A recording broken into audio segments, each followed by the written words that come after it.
ప్రార్థన చేద్దాం. పరలోకమందున్న మా కన్న తండ్రి, నీ నామమునకు స్తుతి, మహిమ, ఘనత, ప్రభావములు తెలియజేస్తూ ఉన్నాం. మరొక దినాన్ని మాకు అనుగ్రహించినందుకు స్తోత్రాలు. నీ మహాప్రేమ చేత, కృప చేత కాపాడుతున్న దేవాన్ని స్తుతిస్తూ ఉన్నాం. నీ పక్షాన నీవు నిలబెట్టుకున్న నీ దాసునైనా నేను అల్పజ్ఞుడను, పాపిని, నిష్ప్రయోజకుడను. కేవలం నీ ప్రేమ చేత, నీ కృప చేత నీవు నిలబెట్టావు. అభ్యంతరపరచ చూచే సాతాను, దురాత్మ, చీకటి శక్తులను దూరపరచి నీ కొరకు ఉన్నతంగా వాక్యం నేర్చుకున్నట్లుగా దీవించమని ప్రభువైన యేసుక్రీస్తు పేరిట ఈ ప్రార్థన మీకు సమర్పిస్తున్నాము తండ్రి. ఆమేన్. పరిశుద్ధ గ్రంథంలో నుంచి మత్తయి సువార్త 5వ అధ్యాయము 11 నుంచి 12 వచనాలు చదువుకుందాం. మత్తయి సువార్త 5వ అధ్యాయము 11 నుంచి 12 వరకు తీసుకొని చదవండి.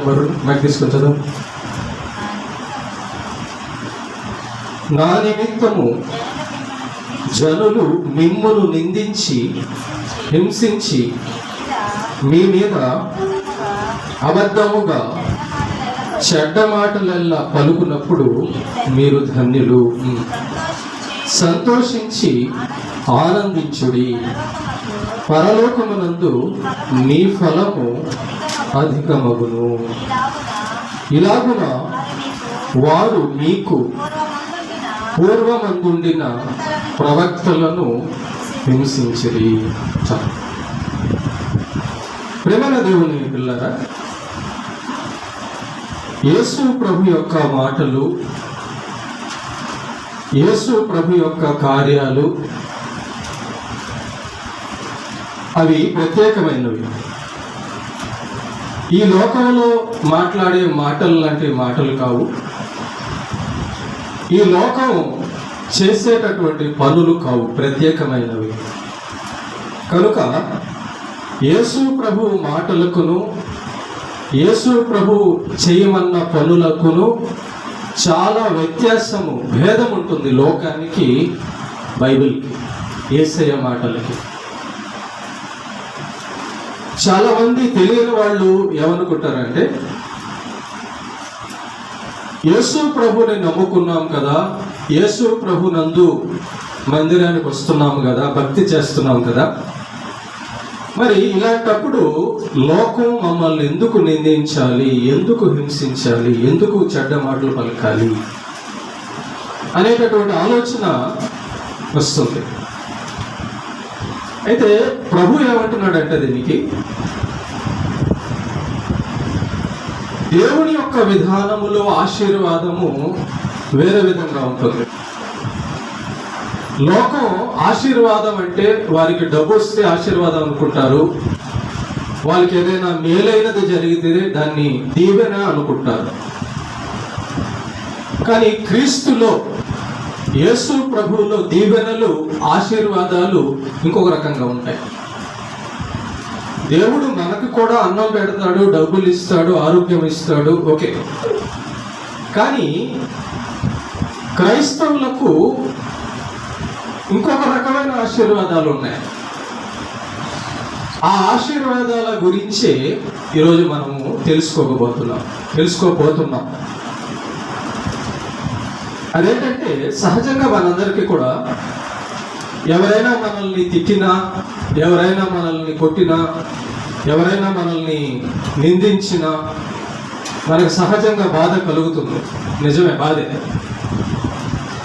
కానీ గుర్తుపెట్టుకోండి, మనం ఏ తప్పు చేయనప్పుడు వచ్చే నింద, మనం ఏ తప్పు చేయనప్పుడు వచ్చేటటువంటి హింస, దీని వలన లాభము కానీ నష్టము లేదు అంటున్నాడు దేవుడు. మరి ఏంటి ఆ విషయం అని కానీ మనం కానీ ఆలోచన చేస్తే,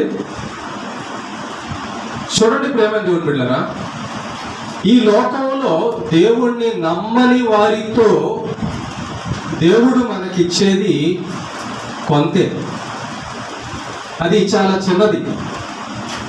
అయితే దేవుని నమ్మని వారితో కాకుండా ఆయనను నమ్మిన మనకు కొన్ని ప్రత్యేకంగా ఇచ్చేవి, అవి చాలా ఇంపార్టెంట్. వాటిని మనం పొందడం చాలా అదృష్టం అని చెప్పాలి. కాబట్టి లోకంలో ఉన్నది దేవుడు మనకి ఇచ్చినా ఇవ్వకపోయినా పెద్ద నష్టం ఏమి లేదు, కానీ పరలోకంలో ఇచ్చేది మనకు కావాలి, దానివల్ల మనకు ప్రయోజనం. కాబట్టి అందుకే ముందే చెప్పాను, యేసు ప్రభు యొక్క మాటలు, యేసు ప్రభు యొక్క కార్యాలు ప్రత్యేకంగా ఉంటాయి లోకానికి. లోకం అబద్ధం చెప్తుంది, కానీ యేసు నిజం చెప్పమన్నాడు. లోకం చెడు చేస్తుంది, కానీ యేసు ప్రభు మంచి చేయమన్నాడు. ఇంకొక మాట చెప్పనా, లోకం ఇంకొక మాట ఏమంటదంటే, పూర్తిగా మంచోడుగా ఉండకూడదు, పూర్తిగా చెడ్డోడుగా ఉండకూడదు, కొంత మంచోడుగా కొంత చెడ్డోడుగా ఉండాలి అంటది. కానీ దేవుడు దానికి ఒప్పుకోడు. దేవుడు యొక్క నీతి అలా కాదు. నేను పరిశుద్ధుడను కనుక మీరును పరిశుద్ధులై ఉండుడి అని దేవుడు చెప్తున్నాడు. నేను పరలోకంలో ఉండేవాడిని కాబట్టి మీరు కూడా పరలోకంలోనికి రావాలి అని దేవుడు చెప్తున్నాడు. కనుక ఈరోజు పాఠంలో దేవుడు మనకి ఏం నేర్పిస్తున్నాడు, దాన్ని ఆలోచన చేద్దాం. ప్రార్థన చేస్తున్నాము, వాక్యం చదువుతున్నాము, మందిరానికి వస్తున్నాము, మంచిగా బతుకుతూ ఉన్నాము, దేవుడు చెప్పినట్టుగా భక్తి చేస్తూ ఉన్నాం. రైట్, మంచిదే, వెరీ గుడ్. మరి ఈ ప్రార్థన చేస్తున్నప్పుడు మంచిగా బతికే బ్రతుకులో మనల్ని ఎవరు ఏమన్నారా అంటే, యేసుప్రభు అట్ట అనలా. యేసుప్రభు ఆ విధంగా చెప్పలా. నన్నే అన్నారు, నన్నే తిట్టారు, నన్నే కొట్టారు, నన్నే నిందించారు, నన్నే హింసించారు, కాబట్టి నా బిడ్డలైన మీకు, నన్ను నమ్ముకున్న మీకు కూడా లోకంలో ఇలాంటిది జరిగిద్ది అన్నాడు. మరి అందుకే దేవుడు ఒకవేళ మనకు చెప్పకపోయి ఉంటే ఏంటి ప్రభువా, నేను మిమ్మల్ని నమ్ముకున్నాను కదా, నాకెందుకు ఈ శ్రమలు, నాకెందుకు ఈ కష్టాలు అని చెప్పి మనం అనుకోవచ్చు. కానీ దేవుడు ముందుగానే చెప్పాడు. ఏంటంటే, ఇదిగో నా మాటల ప్రకారము, నా వాక్య ప్రకారం మీరు బ్రతికినప్పుడు లోకంలో ఇవి మీకు సంభవిస్తాయి అన్నాడు. ఏం సంభవిస్తాయంట? నా నిమిత్తము జనులు మిమ్మల్ని నిందించి, ఖచ్చితంగా మనం ప్రార్థన చేసేటప్పుడు, ఖచ్చితంగా వాక్య ప్రకారం బతికేటప్పుడు, ఖచ్చితంగా మనం దేవుడు చెప్పినట్లుగా ఆజ్ఞ ప్రకారం బతికేటప్పుడు దాన్ని నచ్చని వాళ్ళు అంటారుగా, మరి అది ఇష్టం లేని వాళ్ళు మనల్ని నిందిస్తారు కదా. మరి వాటి గురించి ఏంటి అని దేవుణ్ణి మనం అడిగితే ఆయన మనకిచ్చే సమాధానం ఏంటంటే, నేను చెప్పినట్లుగా బ్రతికేటప్పుడు మిమ్మల్ని ఎవరైనా నిందించినా, నెంబర్ 1 నిందలు వస్తాయి. చూడండి ఎలాంటి నిందలు వస్తాయంటే, క్రైస్తవులకి సపోజు బైబిల్ పట్టుకొని మీరు వస్తూ ఉన్నారు, చర్చికే వస్తున్నారు, నిందలు వస్తాయి. వీళ్ళే పెద్ద భక్తులు, వీళ్ళకంటే ఇంకెవరు భక్తులు లేరు, వీళ్ళే పెద్ద దేవుడిని కొలిచేవాళ్ళు, వీళ్ళ దేవుడే గొప్ప, నిందలు వస్తాయి. బయట వస్తుంది, మన ఇంట్లో కూడా వస్తుంది.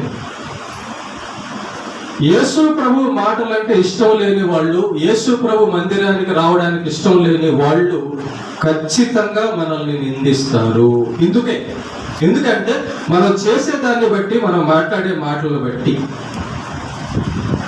కనుక యేసు ప్రభు కోసం నింద వస్తుంది.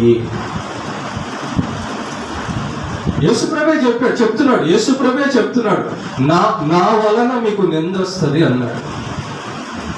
నా నిమిత్తము మీకు నింద వస్తుందని యేసుప్రభు చెప్తున్నాడు. కాబట్టి మరి మనం ఎందుకు అధైర్యపడాలి, మనం ఎందుకు భయపడాలి, మనం ఎందుకు కుంగిపోవాలి, మనం ఎందుకు భక్తి జీవితంలో తగ్గిపోవాలి? ఖచ్చితంగా మనకు దేవుడు చెప్పిందే జరుగుతుంది. నా అనుభవాల్లో అయితే అవన్నీ జరుగుతాయి, మీకు కూడా జరుగుతుంది. కనుక నెంబర్ 1 నింద వచ్చిద్దంట, నెంబర్ 2 హింస వచ్చిద్దంట. ఏమొచ్చింది? నింద వచ్చింది, హింస అంటే బాధ పెట్టడం. ఫస్ట్ నింద గురించి ఆలోచన చేద్దాం.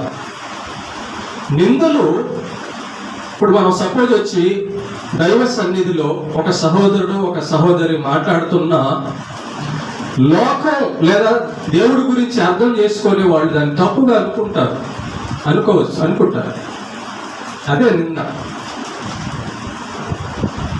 ఇంట్లో వాళ్ళు తప్పుగా అనుకోవచ్చు, బయట వాళ్ళు కూడా తప్పుగా అనుకోవచ్చు. నింద వేయడం అనమాట. అంటే ఎందుకు అలా అనుకుంటారంటే వాళ్ళు తప్పు చేస్తుంటారు కాబట్టి వాళ్ళ ఉద్దేశంలో ఏంటంటే నేను ఇలా తప్పు చేస్తున్నాను కాబట్టి వీళ్ళు కూడా అలా తప్పు చేస్తున్నారేమో అని అలా అనుకుంటారు. కానీ దేవుని యందు ఉన్న ప్రేమ, క్రీస్తునందు ఉన్నటువంటి విషయాలు వేరేగా ఉంటాయి. ఆ బంధాలు, ఆ ప్రేమ లోకానికి తెలియదు. లోకం ఏమనుకుంటుందంటే మేము చేసేదే ఏమో అనుకుంటుంది. ఒక మాట చూడండి, ఎక్కడ పుట్టాము, ఎక్కడ ఏ ఊరో, కానీ మనందరం కూడా దేవునిలో ఏకమై కూర్చున్నాం. ఇక్కడ దేవునిలో ఏకమై మనం మందిరంలో ఆరాధన చేస్తూ ఉన్నాం.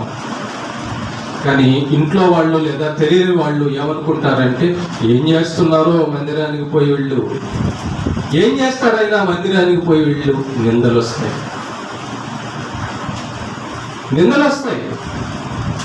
అందుకే చూడండి, యేసు ప్రభుని నమ్మని వాళ్ళు, యేసు ప్రభు యందు భయభక్తులు కలగని వాళ్ళకి ఇదే ఆలోచన ఉంటుంది.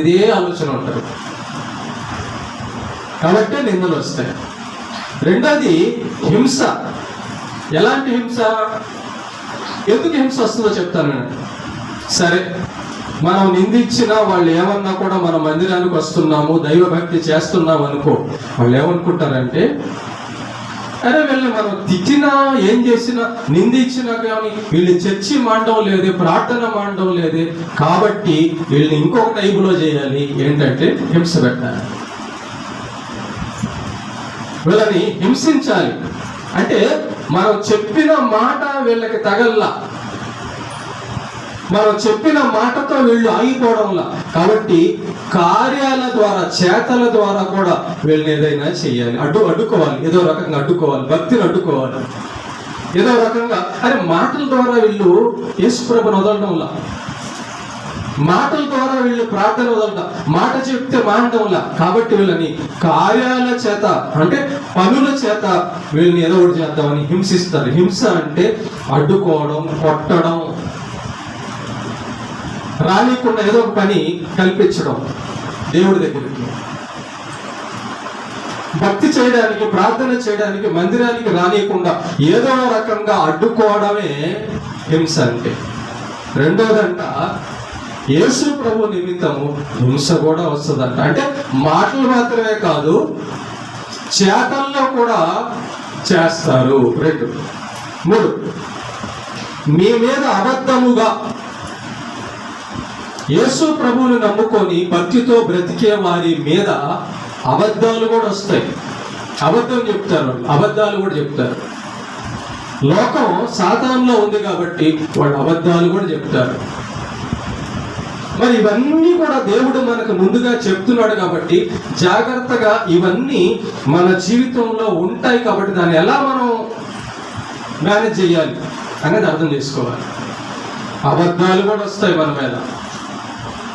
ప్రార్థనకి వెళ్ళేటప్పుడు, చర్చికి వెళ్ళేటప్పుడు, యేసయ్యను నమ్ముకున్నప్పుడు మన మీద అబద్ధాలు కూడా వస్తాయి. 3, 4 చెడ్డ మాటలు కూడా వస్తాయి.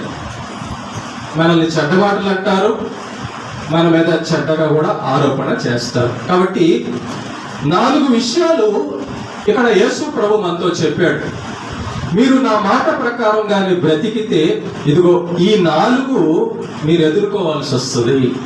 ఇంకొకటి కూడా ఉంది, ఇంకొక వేరే పుస్తకాల్లో ఏముందంటే, నా నిమిత్తం మిమ్మల్ని చంపను కూడా చంపేస్తారు అన్నాడు. 5 అనుకోండి. సరే, మన గురించి నిందిస్తారు, మనల్ని అడ్డుకొని హింసిస్తారు, మన మీద అబద్ధాలు చెప్తారు, మన మీద చెడ్డ మాటలు పలుకుతారు, 5వదిగా మనల్ని చంపుతారు. దీని వలన నష్టమా లాభమా ఏంటి ఈ యొక్క పరిస్థితి అని మనం కానీ దేవుణ్ణి అడిగితే ఆయన ఏమంటున్నాడంటే, ఇలా జరిగినప్పుడు ఏం జరిగినప్పుడు మీరు భక్తిలో ఉండి, దైవ భక్తిలో ఉండి, చర్చిలో ఉండి, ప్రార్థనలో ఉండి, క్రీస్తునందు ఉన్నప్పుడు ఈ 5 సంభవిస్తే అది నష్టం కాదు అంటున్నాడు. ఏంటంటే అది 12వ వచనం, సంతోషించి ఆనందించుడి. మనం రోజు నేర్చుకోవాల్సిన పాఠం ఏంటంటే, భక్తి జీవితంలో రోజు రోజుకి ఎదగాలి. భక్తి జీవితంలో చాలా తెలుసుకోవాలి. ఈరోజు మనం నేర్చుకోవాల్సిన పాఠం ఏంటంటే, ప్రేమ దేవుని బిడ్డలారా, చూడండి, మనం భక్తి చేసేటప్పుడు నిందలు హింసలు వచ్చినప్పుడు సంతోషపడాలంట, ఆనందించాలట. ఎందుకు? అదేంటి ప్రభువా, చర్చికి వెళ్ళేటప్పుడు కొడుతుంటే సంతోషించమంటావా? ప్రార్థన చేస్తుంటే హింసిస్తుంటే ఆనందించమంటావా అని దేవుణ్ణి అడిగితే, అవును ఆనందించండి, సంతోషించండి అంటున్నాడు. ఎందుకు ఆనందించండి, ఎందుకు సంతోషించండి అంటున్నాడంటే, పరలోకమందు మీ ఫలము అధికమగును. జాగ్రత్తగా మనం ప్రార్థన చేస్తున్నాం, రైట్, వెరీ గుడ్, పరలోకం వచ్చింది. మనం బైబిల్ చదువుతున్నాం, రైట్, వెరీ గుడ్, పరలోకం వస్తుంది. మనం నీతిగా బ్రతుకుతున్నాం, రైట్, వెరీ గుడ్, పరలోకం వస్తుంది. మీకు ఒక చిన్న ఉదాహరణ చెప్తా బాగా అర్థం కావడానికి. గవర్నమెంట్ ఉద్యోగం చేసే వాళ్ళకి, లేదా కూలి పని అనుకోండి, మీకు బాగా అర్థం అవుతుంది అట్లా చెప్తే. రోజుకి మామూలు కూలి పని అంటే ఎన్ని గంటలు చేస్తారమ్మా? సుమారు ఎన్ని గంటలు చేస్తారు? ఒక 6-8 గంటలు, 8 గంటలు చేస్తారా? అంతేనా? గవర్నమెంట్ రూల్ అయితే సరే, గవర్నమెంట్ రూల్ అనుకుందాం, అప్పుడు మీకు అర్థం అవుతుంది. గవర్నమెంట్ రూల్ ప్రకారము రోజుకి 8 గంటలు పనిచేయాలి. కొన్ని పనుల్లో 12 గంటలు అనుకోండి, ఓకేనా? రైట్. సరే, ఒక వ్యక్తి 8 గంటలు పనిచేశాడు. 8 గంటలు పనిచేసిన తర్వాత ఆ వ్యక్తి మళ్ళా ఇంకొక 8 గంటలు పనిచేయాలంటే చేయగలడా? ఇష్టపడతాడా? ఇష్టపడ్డు. కానీ ఇంకొక అతను రాలా ఆ రోజు. ఆ పనిని 2-3 చేయాలి. అయితే 2వ వ్యక్తి రాలా ఆ రోజు. అప్పుడు ఈ పని కూడా మళ్ళా ఈ 8 గంటలు కూడా ఇతనే చేయవలసి వచ్చింది. అప్పుడు ఏం జరిగిద్దంటే ఓటీ అంటారు దాన్ని, ఓవర్ టైం. అంటే ఇతను చేసిన 8 గంటలు కాకుండా ఇంకా ఎక్స్ట్రాగా 8 గంటలు చేసినందు వలన దానికి డబల్ జీతం వస్తుంది. తెలుసా? డబల్ జీతం వస్తుంది. మీరు 8 గంటలు పని చేస్తే ఆ 8 గంటలు కాకుండా ఇంకొక గంట ఎక్స్ట్రా చేసినా, 2 గంటలు ఎక్స్ట్రా చేసినా డబల్ జీతం ఇస్తారు గవర్నమెంట్. కారణం ఏంటంటే 8 గంటలు కష్టపడ్డాడు, అదే కాకుండా మళ్ళా ఇంకా కష్టపడుతున్నాడు అని డబుల్ జీతం ఇస్తుంది. యేసు ప్రభువునందు మనం ప్రార్థన చేస్తూ వాక్య ప్రకారం బతుకుతూ ఉంటే, నీతిగా బతుకుతూ ఉంటే మంచిదే. కానీ అధిక ఫలం అన్నాడు యేసు ప్రభు. అధిక ఫలం, ఇదిగో మామూలుగా ప్రార్థన చేసే వాళ్ళకంటే, మామూలుగా మందిరానికి వచ్చి వెళ్ళిపోయే వాళ్ళకంటే అధిక ఫలం పరలోకంలో రావాలని అంటేనంట. అలా అది ఎవరికి వస్తుందంటే, ఇదిగో నిందలు, హింసలు, అబద్ధపు మాటలు, చెడ్డ మాటలు, మరణము అనుభవించిన వాళ్ళకి పరలోకంలో డబల్ ఫలం అంట. పరలోకంలో అధిక ఫలం వస్తుందట. ఏమంటే భూలోకంలో ఉండే ఈ యొక్క చిన్న చిన్న విషయాల్లోనే ఇంత సంతోషాలు, ఎన్ని ఆనందాలు ఉంటే, శాశ్వతంగా ఉండే పరలోకంలో దేవుడు మనకిచ్చే అధిక ఫలం ఇంకెంత గొప్పగా ఉంటుందో ఒకసారి ఆలోచించండి. కాబట్టి మనం భక్తి చేసేటప్పుడు నిందలు వచ్చినా, అవమానాలు వచ్చినా, హింస వచ్చినా మనం బాధ కాదు పడాల్సింది. ఎప్పుడు బాధపడాలా? మనం తప్పు చేసి శిక్షింపబడితే బాధపడాలి, దానికి ఓకే. కానీ తప్పు చేయకుండా భక్తి చేసేటప్పుడు కానీ, నిందలు కానీ, హింసలు కానీ, చెడ్డ మాటలు కానీ, అబద్ధాలు కానీ, మరణం కానీ వస్తే దాన్ని సంతోషము అని చెప్పి దేవుడు అన్నాడు. చాలా మంది పాస్టర్ ప్రవీణ్ గారిని చంపేశారు కొంతమంది, లేదా కొంతమంది భక్తులు, బైబిల్లో ఉన్నటువంటి భక్తులే అనుకోండి, పౌలు గారిని, పేతురు గారిని, వీళ్ళందరినీ కూడా చంపేశారు, కత్తులతో నరికేశారు. అయితే మనం కూడా ఇప్పుడు ఏమనుకుంటామంటే, అయ్యో ఏంటంత ఘోరంగా చంపేశారే, అంత ఘోరంగా పరిస్థితి వచ్చింది అని మనం అనుకుంటాం. కానీ వాస్తవానికి ఒక మాట చెప్పమంటారా? ఒక వాస్తవానికి ఏంటంటే, దేవుడు వాళ్ళకి అధిక ఫలం పరలోకంలో, అధిక ఘనత పరలోకంలో ఇవ్వాలని కొన్నిటికి అనుమతిస్తాడు, ఎక్కువ ఇవ్వాలని. చూడండి, యోబు గారికి ఎక్కువ ఇవ్వాలని సాతాను అనుమతించాడు. ఆ మాట చదువుతాం, క్లియర్గా మీకు అర్థం అవుతుంది. చూడండి ఒకసారి యోబు గ్రంథము 42వ అధ్యాయం తిండి ఒకసారి. యోబు గ్రంథము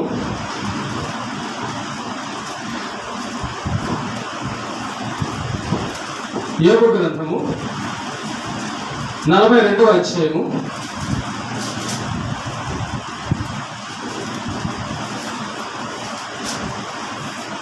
12వ వచనం. 42:12 వచనం. యెహోవా యోబును మొదట ఆశీర్వదించినంత కంటే మరి అధికముగా ఆశీర్వదించెను. చాలమ్మా. ఎందుకని? యోబు గారినంట దేవుడు మొదట ఆశీర్వదించిన దానికంటే అధికముగా ఆశీర్వదించాడంట. ఎందుకో చెప్పనా? జాగ్రత్తగా. యోబు గారిని దేవుడు డబల్ ఆశీర్వాదం ఇవ్వాలి అనుకున్నాడు. ఎందుకంటే యోబు గారు భయభక్తులు కలిగి ఉన్నాడు, యోబు గారు ప్రార్థన చేస్తున్నాడు, యోబు గారు తన కుటుంబాన్ని దేవుని యొక్క మాటల్లో నడుపుతూ ఉన్నాడు. ఓకేనా? కనుక ఏమైంది? దేవుడికి ఇష్టం కలిగింది, ప్రేమ కలిగింది, జాలి కలిగింది, కరుణ కలిగింది, కృప కలిగింది. ఏమండి? ఆ దేశంలో ఏవే ధనవంతుడంట. జాగ్రత్త. ఆ దేశంలో ఏవే ధనవంతుడంట. ఇంకెందుకు వాళ్ళ డబ్బులు ఇవ్వాలనుకున్నాడు దేవుడు? గుర్తుపెట్టుకోండి, దేవుడికి మన మీద ప్రేమ కలిగితే డబల్ ఆశీర్వాదం వస్తుంది. దేవుడికి మన మీద ఇష్టం కలిగితే ఆయన రెండింతల ఆశీర్వాదం ఇచ్చే దేవుడు, అలా ఇవ్వాలనుకునేవాడు దేవుడు. ఇంతకీ యోబు గారికి ఎందుకు రెండంతల ఆశీర్వాదం వచ్చింది అంటే, గుర్తుపెట్టుకోండి, చాలా మందికి తెలియని విషయం ఏంటంటే, యోబు గారిని సాతాను శోధించాడు. శోధించిన తర్వాత యోబు గారికి రెండింతల ఆశీర్వాదం వచ్చింది అని అనుకుంటారు. అయితే ఇక్కడ ఒక విషయం ఉంది. అసలు యోబు గారి దగ్గరికి సాతాన్ని పంపించక ముందే దేవుడు యోబు గారిని రెండింతలుగా ఆశీర్వదించాలనుకున్నాడు. అవును. నిందలు ఎవరి వలన వస్తాయి? సాతాను వల్లనే వస్తాయి. సాతాను మనుషుల వల్లనే వస్తాయి. అబద్ధం, చెడ్డ మాటలు ఎవరు పలుకుతారు? సాతాను అనుచరులే పలుకుతారు. చంపేది ఎవరు? నరహంతకులు ఎవరు? సాతాను అనుచరులే. గుర్తుపెట్టుకోండి, యోబు దగ్గరికి దేవుడు సాతాన్ని పంపించక ముందే ఒక నిర్ణయం తీసుకున్నాడు. ఏ నిర్ణయం అంటే, నా బిడ్డ అయిన యోబు భూమి మీద చాలా నాకు ఇష్టం వచ్చినట్టుగా బతుకుతున్నాడు, కాబట్టి నాకు ముద్దు కలిగింది. ఏమన్నా మీరు చెప్పండి, మీకు నచ్చితే ఇంకొక ముద్ద ఎక్స్ట్రా పెట్టరా? మీకు నచ్చితే ఇంకొక ముద్ద ఎక్స్ట్రా పెడతారా లేదా? మీకు నచ్చితే ఇంకొక రూపాయి ఎక్స్ట్రా ఇస్తారా లేదా? పని బాగా చేశాడు అనుకోండి, మీరే చెప్పండి. పని బాగా చేశాడు అనుకోండి, ఏయ్యా ఇదిగో రూపాయి ఎక్స్ట్రా తీసుకో అనరా? అంటారంట. ఎందుకు? నచ్చింది కాబట్టి, నచ్చింది, బాగుంది కాబట్టి. ఏవు బతుకుతున్న బతుకులో దేవుడు చూసినప్పుడు దేవుడికి చాలా సంతోషం కలిగిపోయింది. ఎంత బాగా బతుకుతున్నాడు నా బిడ్డ ఏవు అని చెప్పని ఏమనుకున్నాడు తెలుసా? ఏవుకి అందరికంటే ధనవంతుని ఏవునే చేసి, కానీ రెండంతల ఆశీర్వాదం ఇవ్వాలనుకున్నాడు. నా బిడ్డ అయిన ఏవుకి రెండింతల ఆశీర్వాదం ఇవ్వాలనుకొని ఒక మీటింగ్ పెట్టాడు. ఆ మీటింగ్కి సాతాను వచ్చాడు. సాతానుకు కూడా తెలియదు ఏవుని రెండింతలుగా ఆశీర్వదించాలని దేవుడు అనుకున్నాడని. దేవుడు అనుకో ఉన్నాడు. సాతాను రాగానే అడిగాడు, అరే సాతాను ఎక్కడి నుంచి వస్తున్నావు? భూమి మీద అటు ఇటు తిరిగి వస్తున్నా. నా భక్తుడైన నా సేవకుడైన ఏబును చూసావా? చూశాను. ఏం చేస్తున్నాడు ఏబు? సినిమాలు చూస్తున్నాడు. ఏం చేస్తున్నాడు ఏబు? ఇదిగో పిచ్చి పిచ్చి పనులు చేస్తున్నాడు అన్నాడా? లేదు. ఏబు ఎందుకు భయభక్తులు కలిగి ఉన్నాడు. నేను టచ్ చేశాను కానీ ఏబు ప్రార్థన మానలా. నేను ప్రయత్నం చేశాను కానీ ఏబు లోకంలో కలవలా. కాబట్టి నీ కంచె ఉంది, నీ రక్షణ ఉంది ఏబుకి, కాబట్టి నేనేం చేయలేకపోయాను అని అన్నాడు. అవునా? అంటే ఆ కంచెలో తీసేస్తున్నావు. నువ్వు కంచె తీసావనుకో ఏబు ప్రార్థన మానేస్తాడు, వాక్యం మానేస్తాడు, ఇష్టానుసారంగా చేస్తాడు అని చెప్పి సాతాన్ అంటే దేవుడు ఏమన్నాడు? అలా చేయుడు చూసుకోపో అన్నాడు. ఇదంతా మీకు తెలిసిందే. ఏం జరిగింది? ఎన్ని కష్టాలు పెట్టినా, ఎన్ని శ్రమలు పెట్టినా, ఎన్ని అవమానాలు, నిందలు, స్నేహితులు నిందించారు, భార్య నిందించింది, రోగం వచ్చింది, పిల్లలు చనిపోయారు, ఆస్తి పోయింది, శ్రమ, నింద, హింస. ఇదంతా వచ్చిన తర్వాత ఏబుకి ఏమైంది? రెండింతల ఆశీర్వాదం వచ్చింది. కారణం ఏంటి? ఏబు పడిపోలా, నిందకు పడిపోలా, హింసకు పడిపోలా, అనారోగ్యానికి పడిపోలా, దేనికి పడిపోలా కదా? గమనిస్తే ఏం జరిగింది? సాతాను ఏబు జీవితంలోకి వచ్చినప్పుడు ఏబు సాతాన్ని గెలిచినందువలన దేవుని శక్తితో రెండింతల ఆశీర్వాదం పొందాడు. గుర్తుపెట్టుకోండి. దేనికి?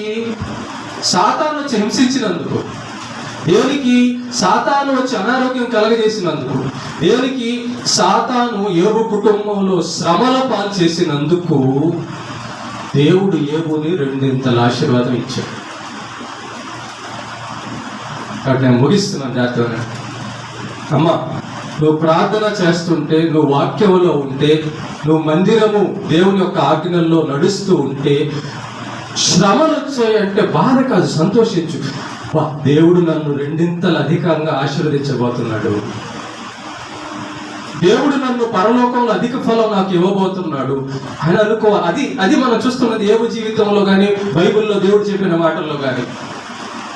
లోకంలో వల్లే ఏంటి ప్రభు, నేను ప్రార్థన చేస్తున్నాను నలిగిపోతున్నానేంటి, ప్రార్థన చేస్తున్నా నేనేంటి ఇలాగా ఆర్థిక పరిస్థితుల్లో ఉన్నానేంటి, ప్రార్థన చేస్తున్నానేంటి బాధల్లో ఉన్నానంటే అనుకుంటే ఈ వాక్యం నీకు అర్థం కాదు. ఈ వాక్యం నీకు అర్థం కానట్టే. మరి ఏబు బాగున్నాడు కదా, ఎందుకు శ్రమ వచ్చింది? రెండంతల ఆశీర్వాదం ఇవ్వడానికి. పౌలు బాగానే ఉన్నాడు కదా భక్తిలో, ఎందుకు శ్రమ వచ్చింది? ఘనతపరచడానికి పౌలు గారిని. యేసు ప్రభు మంచిగా బతుకుతున్నాడు కదా, సాతాన్ని ఎందుకు పంపించాడు? ఆయన కీర్తి, మహిమ, ఘనత ఎప్పటికీ ఉండడానికి. అది గుర్తుపెట్టుకోండి. సాతాను మనకు దేవుడు ఇష్టమైతే, దేవుడు మనకి ఇష్టమైతే, మనం దేవుడికి ఇష్టమైతే ఆశీర్వాదం ఇలా కూడా ఇస్తాడు దేవుడు. అసలు ఇలాగొచ్చే ఆశీర్వాదం చాలా గొప్ప. శ్రమలు వచ్చినా నిలబడి ఉన్నావంటే చిన్న విషయమా? అవమానాలు వచ్చినా యేసేని విడవడం లేదంటే చిన్న విషయమా? ఇంట్లో మరణం సంభవించిన యేసేని పట్టుకున్నావంటే చిన్న విషయమా? దానికి దేవుడు డబుల్ ఆశీర్వాదం. ఇది లోకంలో వచ్చే ఆశీర్వాదం కాదు, లోకంలో వచ్చే ధనధాన్యాలు కాదు. ఇది ప్రత్యేకమైన, క్రీస్తునందు ప్రత్యేకమైనది. అలాంటి వారుగా మనం ఉండాలని దేవుడి కోరిక. కాబట్టి ఈరోజు నుంచి ప్రార్థనలో మనం వెళ్తున్నాం, వాక్యంలో మనం వెళ్తున్నాం, మందిరంలో మనం వెళ్తున్నాం. వస్తాయి, దేవుడు అనుమతిస్తాడు, ఆశీర్వదించాడు. ఆశీర్వాదం వద్దా? కావాలా వద్దా? ఆశీర్వాదం కావాలంటే నిందలు రావాల్సిందే. ఆశీర్వాదం కావాలంటే శ్రమల్లో వెళ్ళాల్సిందే. ఆశీర్వాదం కావాలంటే మన మీద చెడ్డ మాటలు, అబద్ధపు మాటలు వస్తాయి. కావాలని మనం చేసుకున్నది కాదు, కానీ భక్తిలో, లోకంలో దేవుడు మనల్ని దీవించేటప్పుడు ఇవన్నీ అనుమతిస్తాడు. మీరేమనుకోవాలంటే నిజంగా మనం అనుకోవాల్సినదే.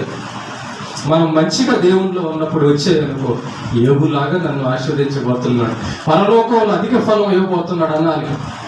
అంతేగాని ప్రభు నేను ప్రార్థన చేస్తున్నా నాకేంటి బ్రతుకు, నేను మందిరానికి వెళ్తున్నా నాకేంటి కష్టాలు అని ప్రార్థన చేస్తున్నా, బాగా భక్తిలో బాగున్నా నీకు శ్రమ వస్తుందంటే సంతోషపడు, ఆనందపడు. డబల్ ఆశీర్వాదం దేవుడు నీకు ఇవ్వబోతున్నాడు. నేను ప్రేమించాడు, నీ భక్తిని చూసి ప్రేమించాడు. నువ్వు బాగున్నావు కనుక ఇంకా ఇవ్వాలనుకున్నాడు. నువ్వు బాగున్నావు కాబట్టి ముందు బుద్ధి వచ్చింది దేవుడికి. నువ్వు భక్తిలో ఉన్నావు కాబట్టి దేవుడికి నీ మీద ఇంకా ప్రేమ కలిగి పెరిగింది.